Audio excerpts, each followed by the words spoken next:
It started with a single, missed call. A known number.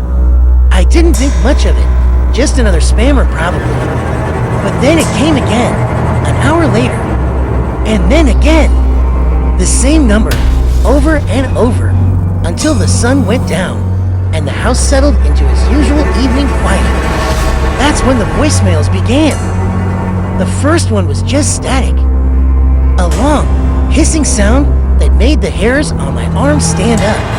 I deleted it, a little unnerved. The second voicemail came 10 minutes later.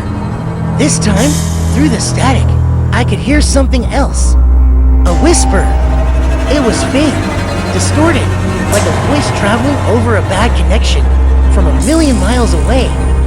I couldn't make out the words, but the tone was enough to send a chill down my spine. I blocked the number. For a while, there was silence. I tried to shake it off, telling myself it was a prank, a glitch, anything, but what my gut was screaming it was. I made dinner, put on a movie, tried to lose myself in the bright, cheerful noise of the television. But my eyes kept darting to my phone, sitting dark and silent on the coffee table. Then, a new notification lit up the screen.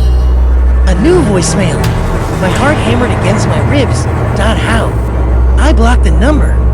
I listened, my hand trembling as I held the phone to my ear. The static was louder this time, angry. And the whisper was clearer. 3 words that made the blood freeze in my veins. I see you. I jumped up, my eyes scanning the dark windows of my living room. I saw nothing but my own reflection, pale and terrified. I raced around the house, checking every lock on every door and window, pulling every curtain shut. My house was a fortress, sealed tight. No one could see in. No one could get in. I told myself that over and over. The phone rang again. Not a blocked number this time. It was my own number. My own name flashed on the screen.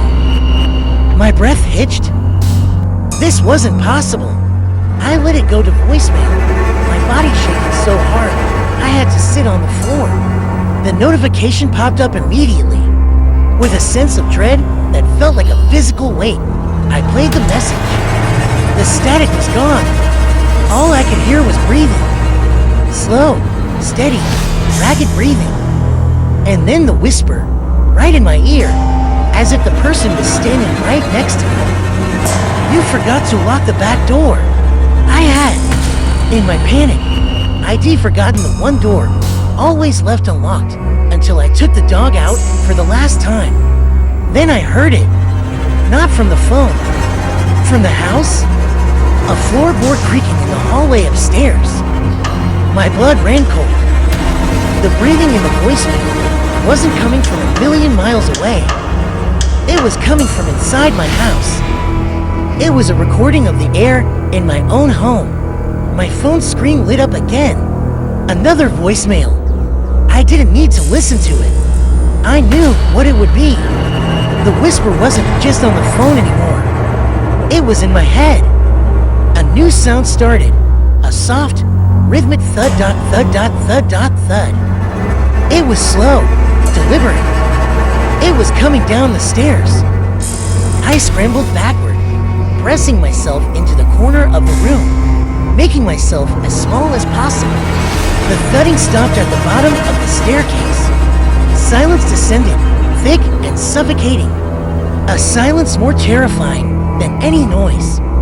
My eyes were locked on the doorway to the hall, waiting, expecting to see a figure emerge from the shadows.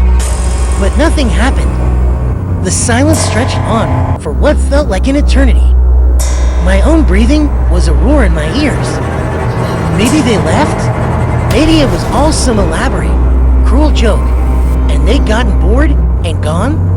A sliver of hope, fragile and foolish, began to bloom in my chest. Then my phone buzzed in my hand. One last time. A text message. From my own number. My fingers were numb as I opened it. It wasn't words. It was a picture. A picture taken from just a few feet away. A picture of the back of my head as I huddled in the corner.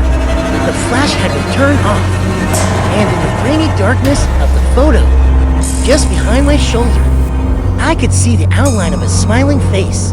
The whisper wasn't on the phone anymore. It was right behind me. Turn around.